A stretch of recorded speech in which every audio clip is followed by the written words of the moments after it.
This isn't just another podcast. We're crushing the taboos and we're rewriting the rules. It's the space where we normalize women becoming wealthy. If you're done playing small and ready to become the CEO of your life and the architect of your future, then my girl, you're in the right room.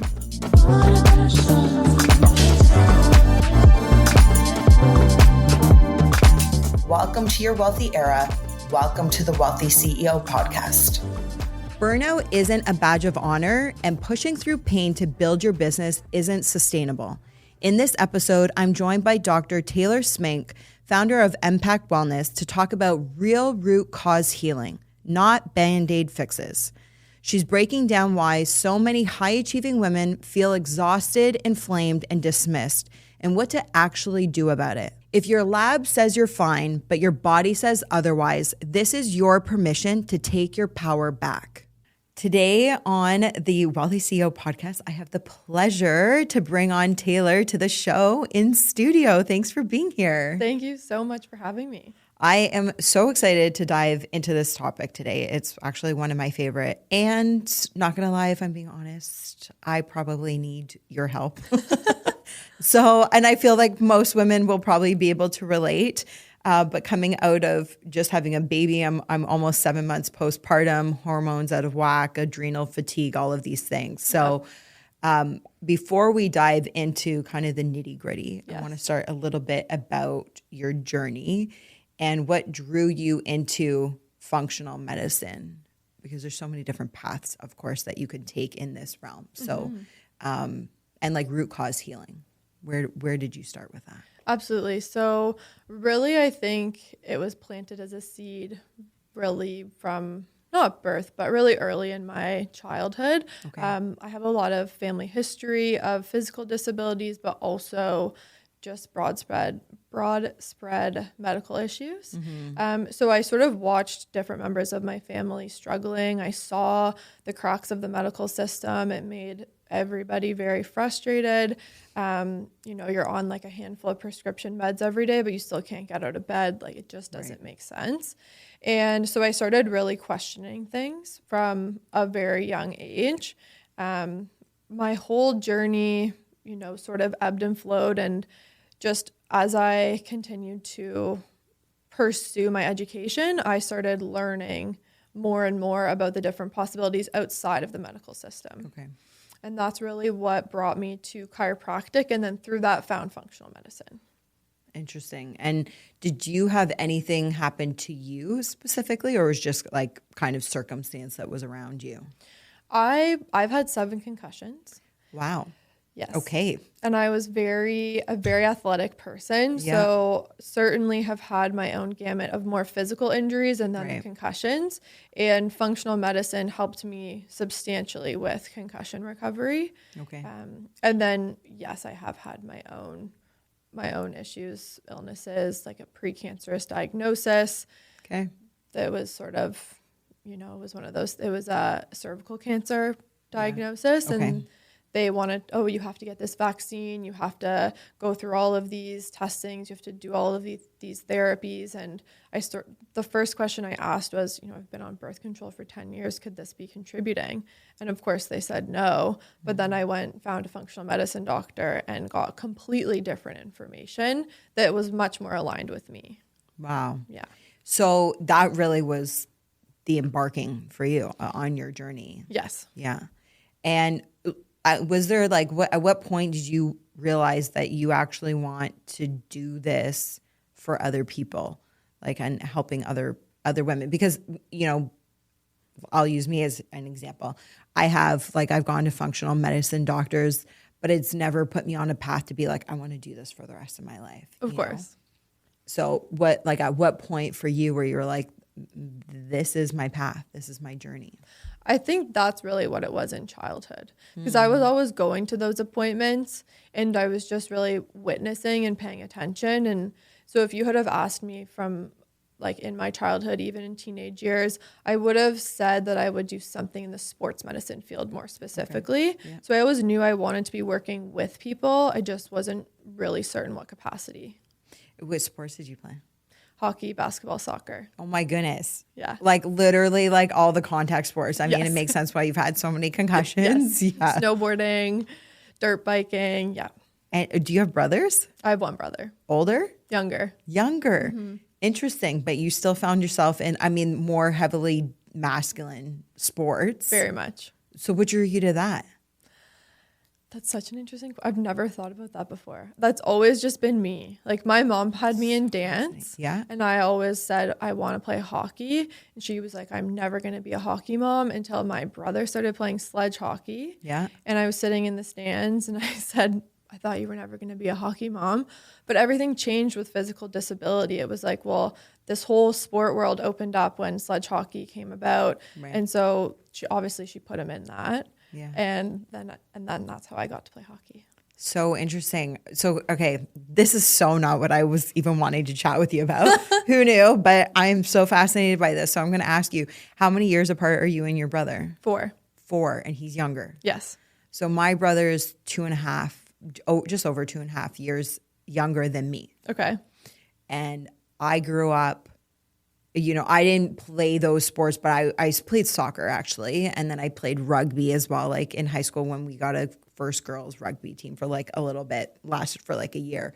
But similar to you, like my mom put me in dance and in ballet, and I was always that girl that didn't have her full uniform. Like I'd hide like my tutu, or like, you know, you're supposed to be in all pink and I had white leggings. Like I just did not want to be in any of that. Gymnastics, same things. Like my ankle was like sore until we got to the foam pit in the end. And I was like the first girl that like wanted to go in, you know? So I can relate on that side of like having more of that tomboy is what you would think of like when you're younger, you know, but like that masculine energy. And the way that I've interpreted or like learned, it's having to do with the competitiveness of having the new baby and the attention that happens to be a boy. And obviously us as kids, you don't know the reason why a parent is giving the younger one attention. And so this becomes this like competitive that if you morph and become like them, you'll probably receive the same attention. I've done so much like energy work around this very topic, like of trying to understand like where my masculine energy comes from. Because it's not something as females that just happens. It needs to actually be developed. And most women tend to be more feminine and have to really work on bringing out their masculine energy, where I've had to do the opposite. I cannot believe we're talking about this because that is so my journey right now. Like I'm only just feeling comfortable wearing a dress, like really embracing my feminine side. Yeah. And I've been operating in my masculine majority of my life. Okay. So like seriously, as you're saying that, I'm like, not at all what we were going to talk about today. But I think it's so interesting because and obviously I didn't know that this is what you've been journeying on and going through, but in business, it serves a really powerful purpose, right? Like you need to have the masculine and masculine energy. The feminine is how actually we receive, right? Like bringing in money, bringing in clients, like you have to be in your feminine, which is a whole other topic. But similar to you, like I've had to work very hard, like even my nails at one point, I was like, okay, I'm going to make them more rounded, right? Because I was like wanting my nails to be shorter, but like even just being intentional on like how I sit, like as a woman, allowing the feminine to come in, you know? But it has served you. I mean, we'll bounce back. Obviously, you know, you've developed this masculine side, and now being a business owner, it has given you the muscle, right? To be able to open up business and to also be successful in business. Absolutely.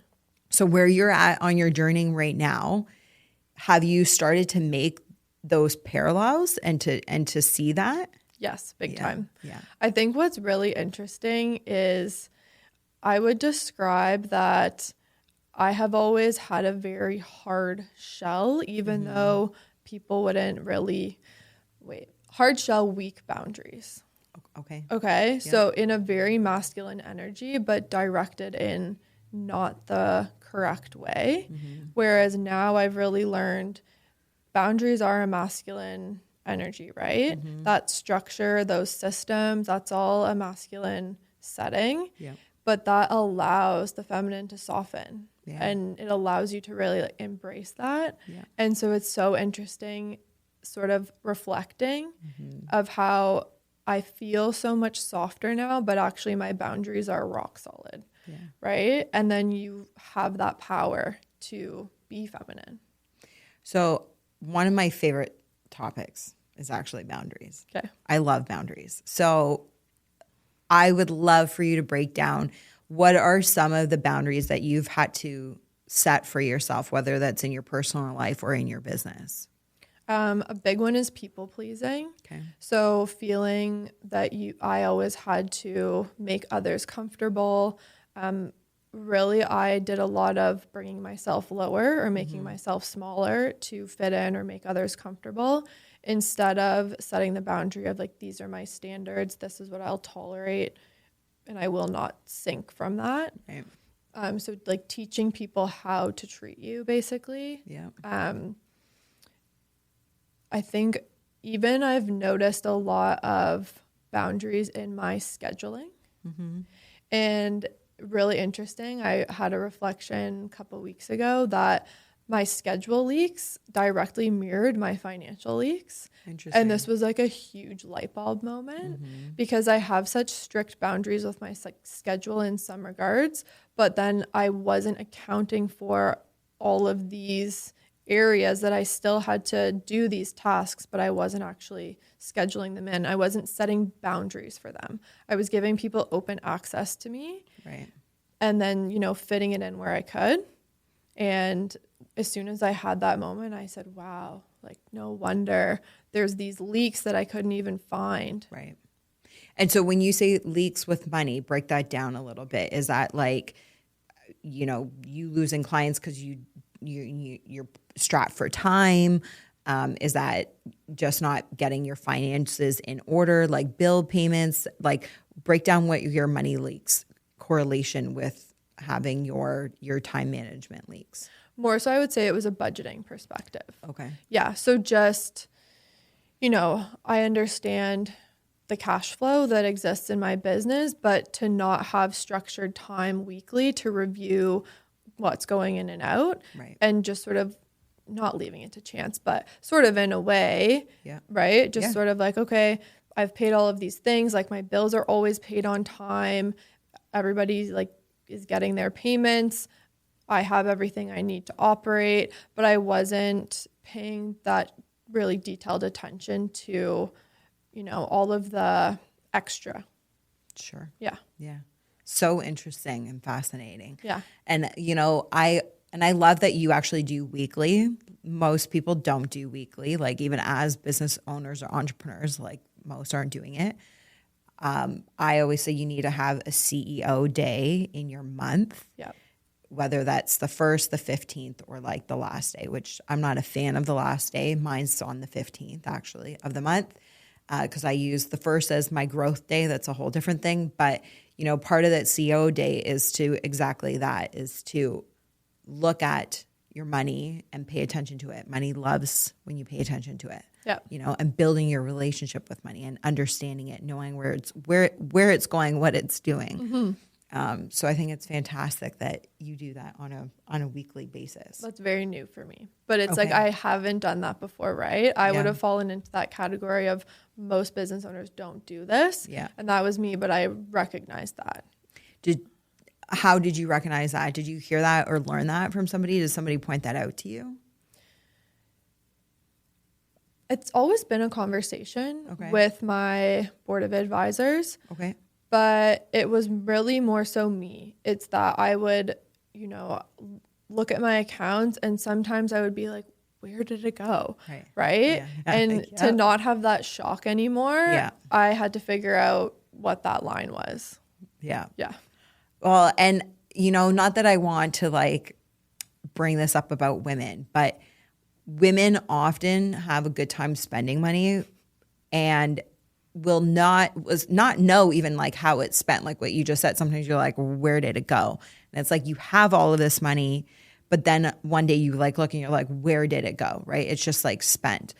And I mean, that's part of even the whole purpose of this podcast. Like part of why I rebirthed the brand, formerly known as the Freedom CEO and now the Wellthy CEO, was because I kept having these conversations with women, especially now, because things are, you know, in the last couple of years, people in general, but more of the conversations I'm having with women is I need to make more money.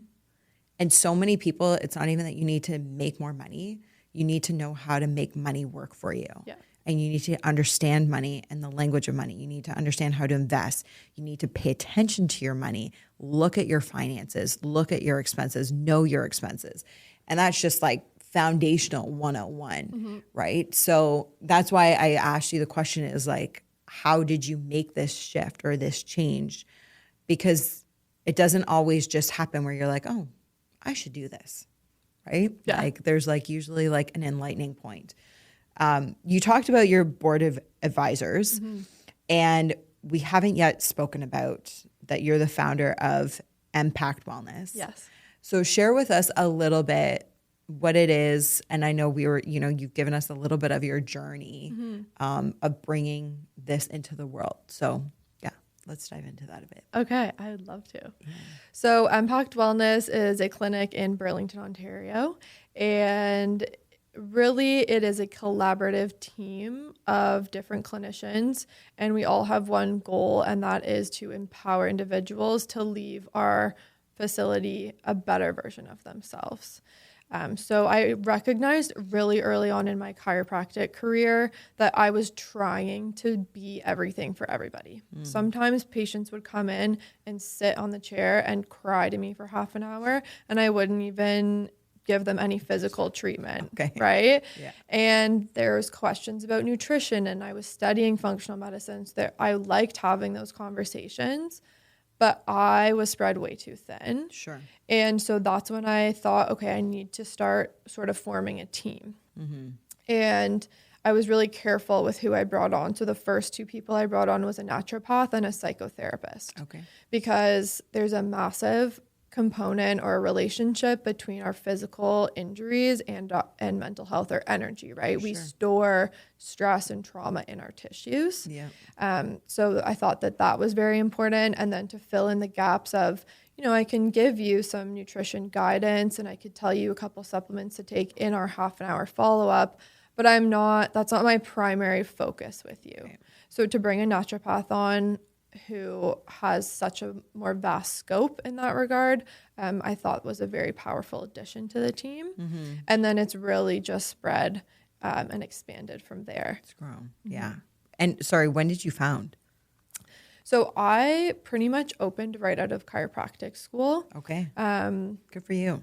Yeah, it really just happened. Yeah. Yeah.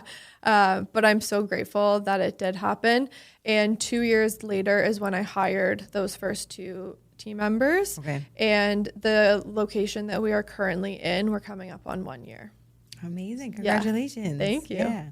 I know. I need to come out and see you because I come out to the West End a little more these days because my mom is a huge help with my daughter. Wonderful. So when I'm doing business out in the West End, I go and see her. So I need to come and see you. One of the things you talk a lot about is healing at the root, which I very much aligns with so much to do with my life, as opposed to treating the symptom.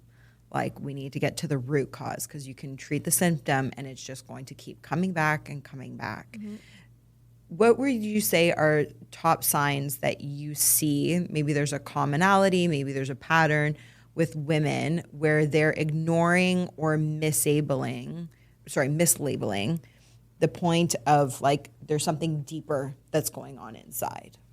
One massive, really easy one is iron deficiency. Okay.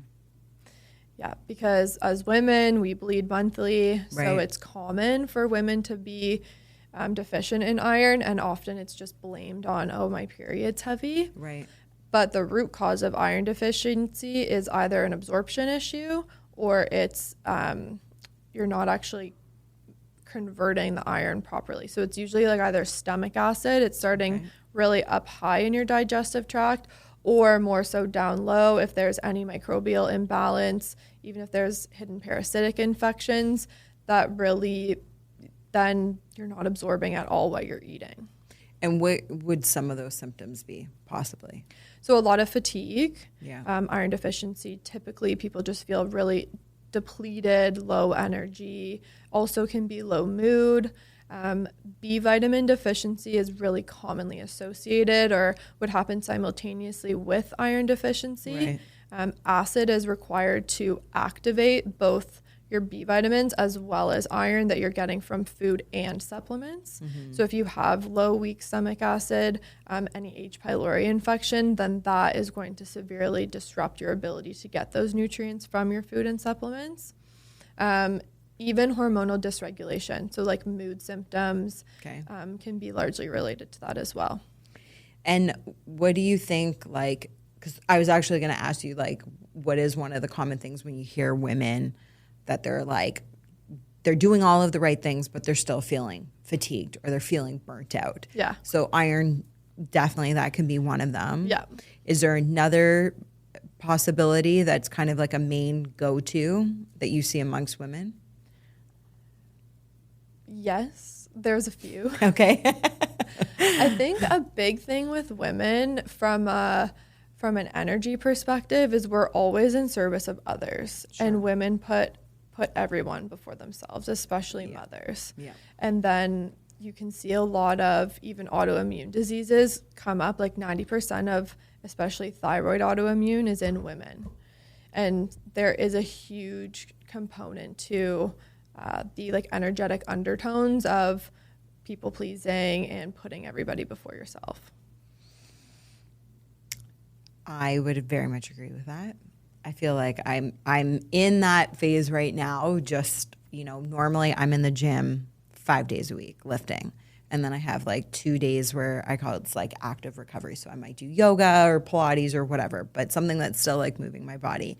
And I'm like lucky if I get to go to the gym once a week right now, So, and I feel it in all the different areas of my body. Like everything's in pain. Yeah. Because my body's like, well, what are you doing to me? Yes. Like, you're not giving me any attention right now. So very much I agree. I agree with that. And there's so many layers to it too, right? Because if we're not putting ourselves first or even paying attention to ourselves even a little bit, we're not giving ourselves the right nutrients that we need.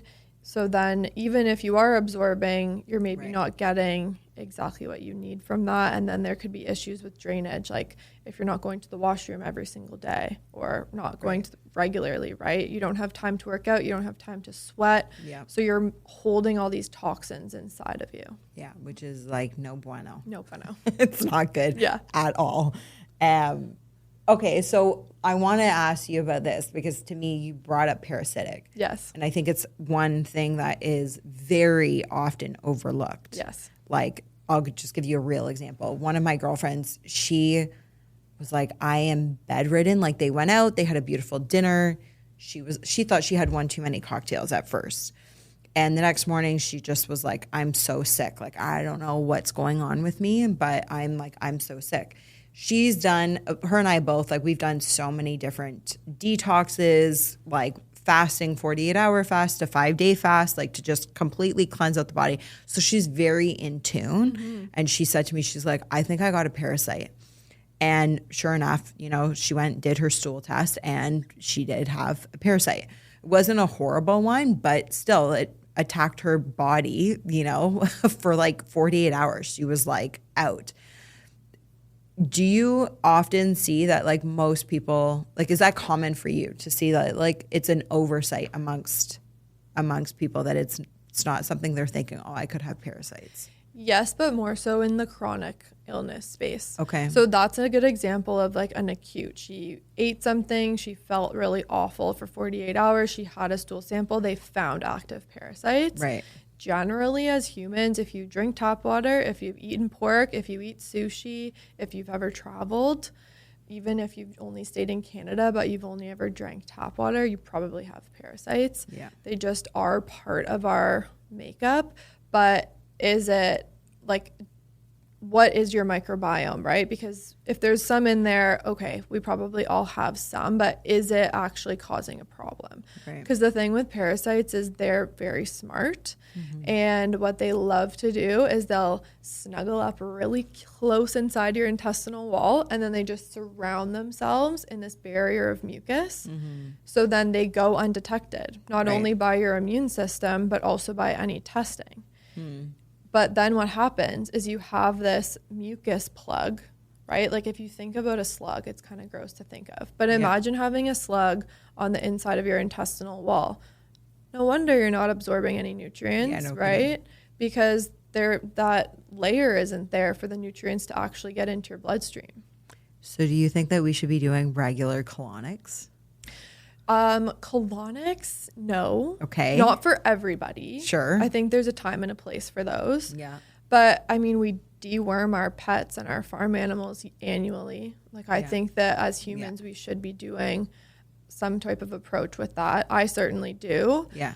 But I do think it's important to work with somebody, especially if you're sick, right? Yeah. Any symptoms of like irritable bowel. There's also really different parasitic symptoms. Clenching your jaw, like any TMJ issues, skin issues, like unexplained eczema, rosacea, hives, things like that.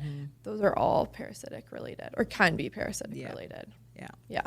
So interesting. I love colonics. That's why I'm asking.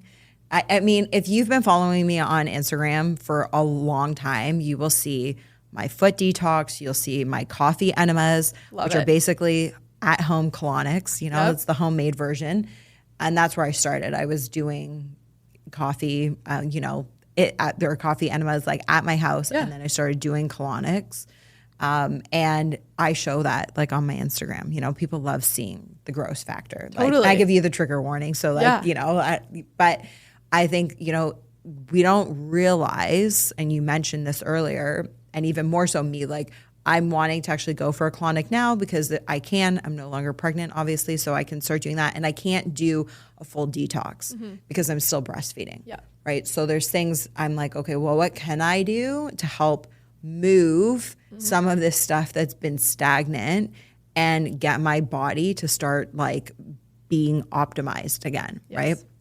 And so, the colonics, when I was pre-pregnant, I was doing them like once a quarter. Yeah. It's kind of like what I was doing, like for maintenance work, Totally. But, and no different than like when you are that backed up, oftentimes, even when you do a detox, like sometimes like you don't actually have much of a result. Yeah. Because you've got to like, what's the word I'm looking for? You've got to like release the dam, right? Like when it's like the swamp, like slow release. Yes. So that's what I mean. If you're going to do a parasitic cleanse, it's really important to work with someone because there should be like a pre-cleanse protocol. Right. Usually I'll put people on a 4-week. We really have to open up your drainage pathways, and we'll use things like coffee enemas because that's awesome for your liver. Like coffee enemas really stimulate your liver to dump out all this crap they've been holding on to. Yeah. And then, open the floodgates so that once you actually start killing the parasites, because the other interesting thing about parasites is they like attracts like, right? Or like if you say that they're bad, attracts bad. So they will just hold on to all the toxic crap. Right. And then if you kill them, it's like popping a balloon that's full of all this toxic crap. Right. And you can have really bad reactions to that. And it's really uncomfortable for people to go through, like the worst hangover you could imagine.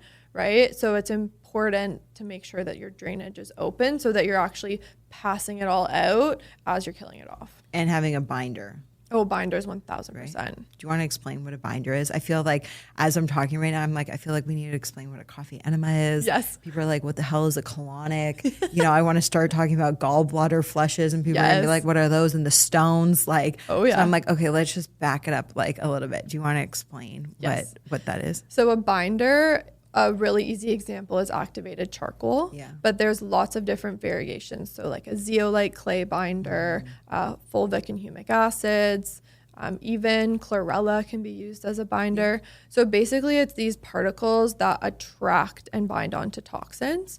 So when things are circulating around our system, before you pass it out, it's going to, pass through your whole body, through your blood flow. And that's why you'll get those, it's called a Herxheimer reaction, right? Or even alcohol, like a hangover. Essentially, that's what that is you drink alcohol, your body converts it into a toxin. Right. That passes all through your body until it gets converted again and then eliminated. Right. And so a binder would bind on to that toxic compound, which makes it a bigger molecule. So then it actually can't pass into your bloodstream and it just gets excreted out through your stool or your sweat or your urine. So not that I feel like we're in the era of like 0% alcohol these days, which is nice to see. I love my wine, which in some ways is fermented poison. I do recognize that, but I am Italian. And so, wine is definitely, I'm never going to not have it at some point, like when I was pregnant, obviously did not. So like I have no issues and I go on many different, I told you, fasting and detoxes where like I'm having no caffeine, no alcohol at all. But activated charcoal, my whole point in sharing that is activated charcoal. Like if you know that you were going to be like, I don't know, at an event or having one too many, which you shouldn't, but if you are, I would actually used to take activated charcoal when I got home. I used to take Advil, which is so bad. But I used to take Advil before I would go to sleep to try to help make sure I don't wake up with a hangover. Then I got a lot smarter because Advil is one of the worst things you can put into your body. Like if you want to go down a rabbit hole, and we won't make this whole conversation about Advil, but it is mind blowing how it destroys your gut. Like talk about leaky gut. And it is so hard to repair it. Like I have major issues because of the amount of Advil I've taken over the years. And I get wicked migraines. And the only thing that works is Advil. And by works, I mean I would take sometimes 3 to 10 of the amber ones. Wow. So like these are the migraine, it's the highest dose ones. And I would take like 3 at a time, multiple times in the day. Wow. Just to try to get the pain to subside. So when I was pregnant, one of the things, again, I was studying further. I already knew I can't remember his name offhand right now. He's Gundy, Dr. Gundy. Yeah. Who is huge on, oh my God, why am I drawing a blank right now? What is the word I'm looking for? Lectins? Thank you. Yeah. Yes. I'm like, I want to say legumes. I'm like, that is not right. Well, no. Yes. Yeah. But legumes are lectins. Yes. But lectins is the word I'm looking for. And I love him. And I could talk about lectins literally. That could be a whole episode in of itself. Like I should probably have you back and we could just talk about that because you said nutrition, you were studying that too. So we could probably do that. But he specifically broke down how horrible Advil is and what it does in your body and obviously to your liver and everything. And so when I was pregnant, I was like, okay, well, obviously I can't have it because it can cause miscarriages. And it's something I think don't quote me on this, you guys, but it's something like around the 4th to 6th month if you are taking it. So like you're in your like 24 to 30 weeks, something like that. Like it can literally cause brain issues and all kinds of organ failure in your child.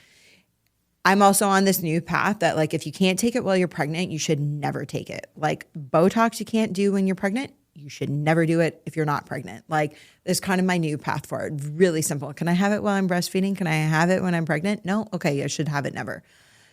And I am very proud to say I have had wicked migraines since I've given birth and I still have not taken Advil. Wow. Truthfully, I'm actually afraid of it because when you've eliminated a toxin like that from your body for so long after being so used to it, I'm afraid that if I were to take it, it could actually put me in the hospital. I had a girlfriend that it's something similar, I won't go into it, but she ended up being in the hospital because it shocked her system so bad. Yeah. So I'm actually a little afraid to take it, and Tylenol just doesn't work for me. Right. And when I was pregnant, I was like, I'm just going to have to suffer through it because my baby's worth so much more. Absolutely. And, I love that mindset. right? Well, seriously, like, yeah. with the caveat of the sauna is the only thing I'd say. Yeah. Yeah. You know, But that's not taking something. No. It's just a tool. Yeah. Yeah. Exactly. You know, but like there's so many things when you think of like going back to like the detoxing, you know, like you just can't expect to do one thing one time and that it's going to work, especially when you're trying to detox. It's got to be like slowly. Yes. You know, and so, but going back to even the parasites, I just find it something that most people like overlook and we just don't think about. They're like, well, I haven't traveled anywhere. And like, to your point, another thing too I've given up is actually eating sushi because I obviously can't have it when I'm pregnant, having the raw fish anyways. And more and more, one of my favorite, she kind of calls herself like the parasite guru on Instagram. I don't know if you know Parafay. Do you know Mrs. Rogers? No, but I'll look her up. Yeah, and I'll even put it in the show notes so that you guys can look up her protocol. But it's amazing. It's called Parafay, and so much stuff that I see about the parasites comes out from her account. And about what like lives in sushi, like in the raw, I'm like, I literally can't put that in my mouth anymore. I know. It's like, it's so gross for me. And if you are eating that, you certainly should be doing a parasite cleanse at least twice a year, in my opinion, right? Yeah. Like you got to be doing that. Yeah, definitely. I needed to pause just for a quick second. If you are loving this conversation and thinking every woman needs to hear this, you are right. So please hit that subscribe button, drop me a review, and help me flood the algorithm with real talk that actually matters. Let's get more women into their Wellthy era together. Your support means so much to me.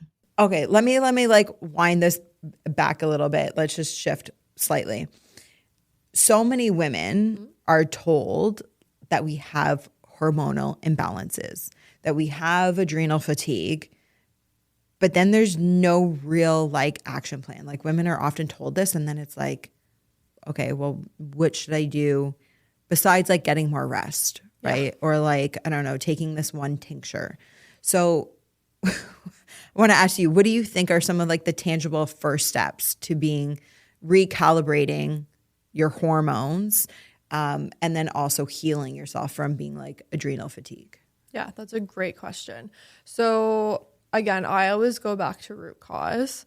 So I do really advocate strongly for testing. Like let's figure out, because adrenal fatigue, for example, maybe you're an entrepreneur and you're a mom, you know, and you want to have this fun, enjoyable life. You have a relationship with your partner. Like you have all these things, which all of those beautiful things can also come with stressors. Sure. So there's a very real reality of we all have stress in our life, and that daily, repetitively over time can burden our adrenal system. But we also live in an extremely toxic world, right? Yeah. We are bombarded with things we can't even see, like EMF radiation. Yeah. Our air quality is disgusting. The water. Especially as of late. Yeah. Yeah. That was a shock. The water, though, that we have access to, the amount of microplastics and like, you know, these tiny things that we don't even see, even in our food system, the amount of pesticides, like we are just bombarded with stressors. Yeah. And we can't even always see them. Yeah. And we don't even always feel them. So it depends on the person and your own biological makeup, what stressors are affecting you personally the most. Yeah. And then, you know, with all of that comes inflammation. And so if you're inflamed, you're not going to be absorbing those nutrients. Right.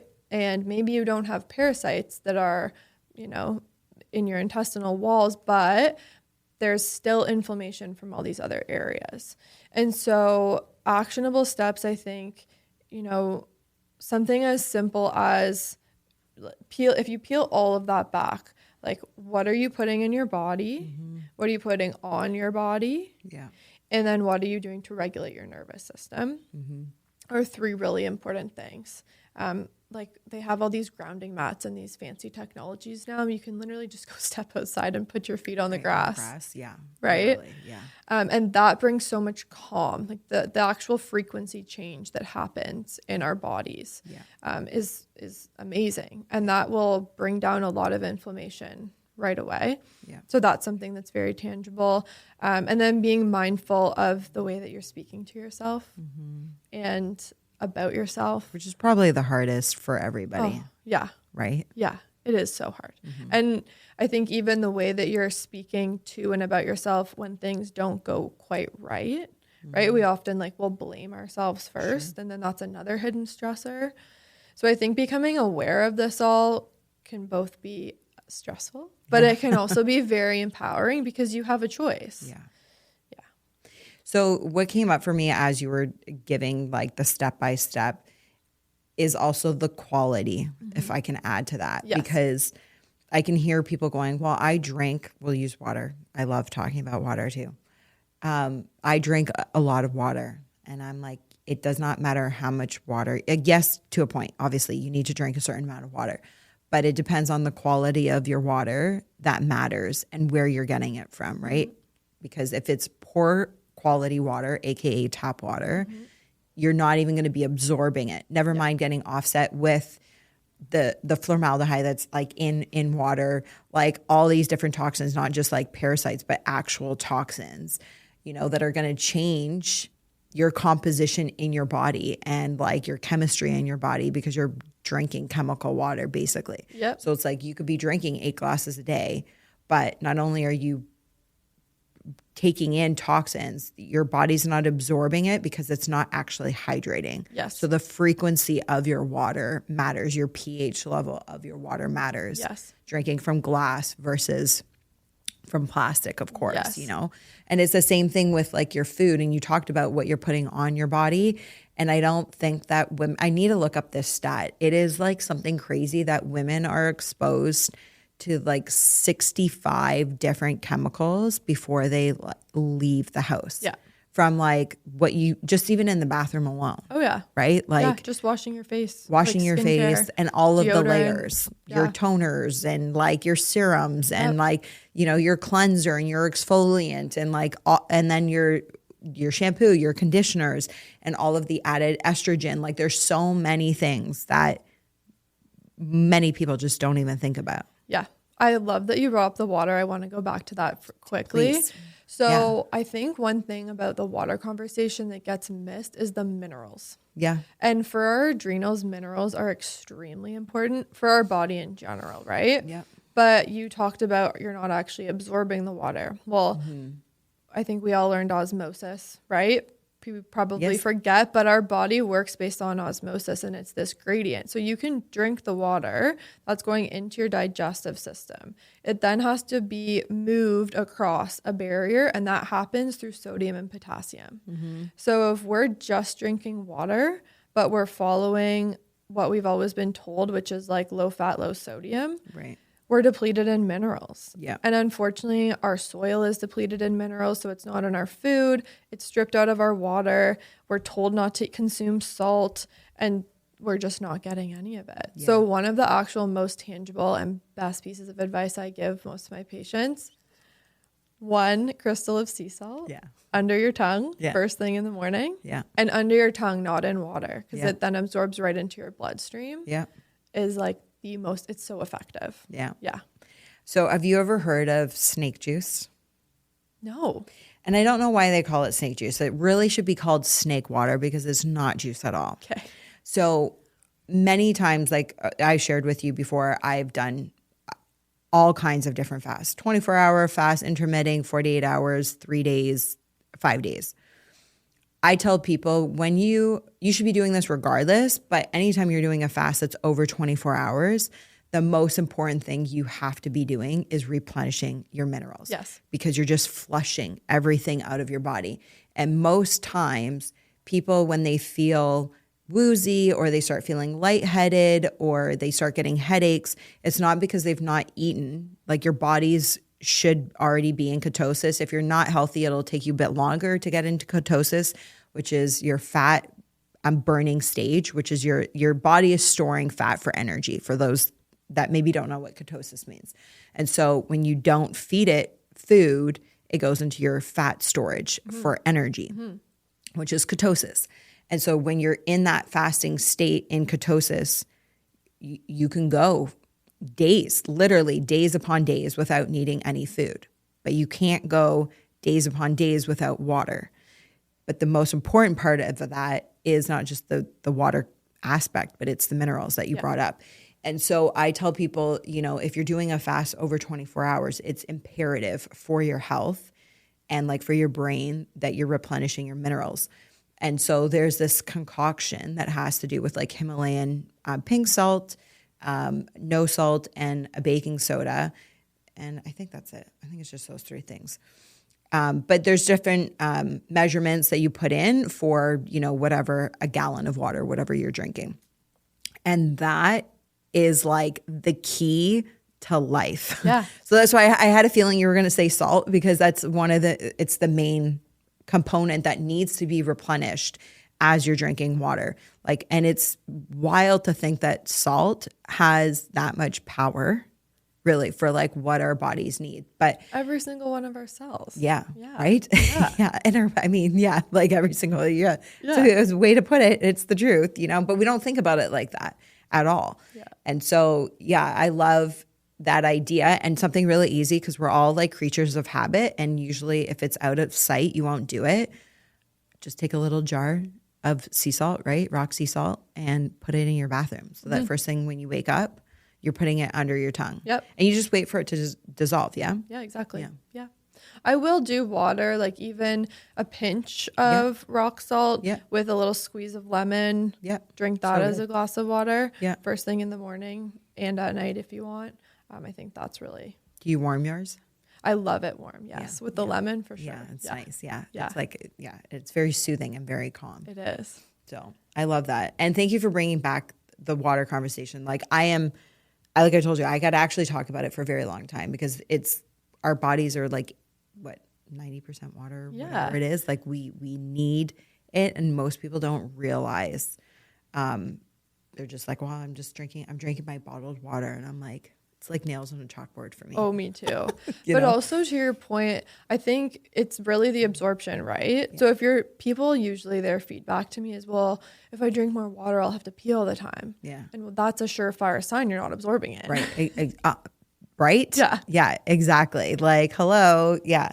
And even still, like, if that is what's happening to you, especially in the beginning, like it is part of even just the cleansing, like the flushing, like your body needs to push things out too, right? So it's not a bad thing. And sure, it's annoying, but your health is the most important thing that we've got. Yes. You know? So what would you say are the top 3 things that you would say to women in their like 30s or 40s that they should be doing now to support long-term health, vitality, and hormonal balance? Okay. I love that question. I think I'll stick number 1 with minerals, like really making sure that you're getting those minerals in your body. Yeah. I think number 2, I'd say set healthy boundaries, like flex that muscle, learn how to actually stand up for yourself and advocate for yourself. Because that goes so far in so many ways. Yeah. Number 3, I would say don't be scared to eat. Yeah. Get 3 really good, well-balanced meals at the bare minimum per day. And I do advocate for protein. So if you can structure your meals around protein, and your goal should be about 30 grams of protein per meal. Yeah. If you're only getting 3 meals a day, that's 90 grams. That should be like bare minimum for any woman in that age range. And P.S. women, more protein will help you lose weight. Oh, yeah. Yeah. Like I try to eat about 120, 130 grams a day. Yeah. And that means I'm eating 4 meals. And that's just what works for me personally. Yeah. So you have to figure out what works for you, but protein is a non-negotiable. Yeah. And exercise. Find something you enjoy. Resistance training should be a non-negotiable for all women, like at least twice a week. Yeah. But I think as a low barrier to entry, just find something you enjoy. Whether it's a class, going for a walk, just do more movement, the better. Yeah. And that's another myth too that I always love breaking down for women. I'm like, the heavier you lift, the leaner you will get. 100%. Right? Oh, yeah. Our bodies need muscle to burn fat. Yes. So none of this like 3-pound weights lifting to get toned shoulders. Like, that's not going to happen. Pick up the 10s, pick up the 15s, 25s, wherever you're at. But my rule is if you can do 10 reps and you think like you're Hercules superwoman, it's not heavy enough. Like, your last 2 reps should be at fatigue. Yep. Like, you're pushing through, and then keep doing that. And then one day you're going to go to the gym and pick up those same weights and be like, I just banged out 10. Lift up heavier weights. Yeah. Because every single time you want that growth, and then you will start to see weight will start just coming off with the protein intake. Yes. Like, those two go hand in hand. Are key for sure. Yeah. Progressive overload. Like, if you should be strength training, right? Twice a week minimum. But progressive overload, I always tell people, if you can do 10 reps on your third set, your fourth do 12. Yeah. The next time you do that exercise, you're going at the next heaviest weight and you're doing 8 reps. Yep. And then like work your way back up to 12, increase your weight, go down to 8 again. Just consistently do that. Even if you're increasing by 2.5 pounds, 5 pounds a time, it's so important. It is. And it's also so satisfactory. Oh, like, yeah. It is so amazing when you get a new personal gain in the gym. You're like, oh, increasing my weight because I just crushed that. Yeah. You know, I love that. Very, very good advice. So I want to ask you, kind of in closing, I have what's called the wealth drop, like the mic drop. What is one piece of wealth wisdom? Wealth, obviously you're on the Wellthy CEO, spelling it differently, whether it's business, money, finances, and mindset, health, wealth, or wellness, I should say. So when you think of wealth wisdom, what would you pass down to the next generation of women? My thing's going to be mindset focused. Okay. And money flows where your attention goes. Energy in general flows where your attention goes. Yeah. So if you are speaking to yourself in a language, like even if you're not quite there yet, you haven't quite hit those benchmarks, you have to pretend that you are. Yeah. Right? And speak to yourself and about yourself as though you are the woman that can hold that wealth. Yeah. Yeah. I love that. And it's true. And your brain doesn't know the difference. No, because if you're always saying, oh, I'm so poor, like one day I'll do this and I'll be rich, like you're going to stay poor. Yeah. Because that's what you're telling yourself. Yeah, I agree. It's very, very important, powerful. So the last guest I had on left you a question without knowing they were leaving you the question. Oh, that's so fun. Yeah. So your question is, what's one thing you know now that you wish you knew before you started your company?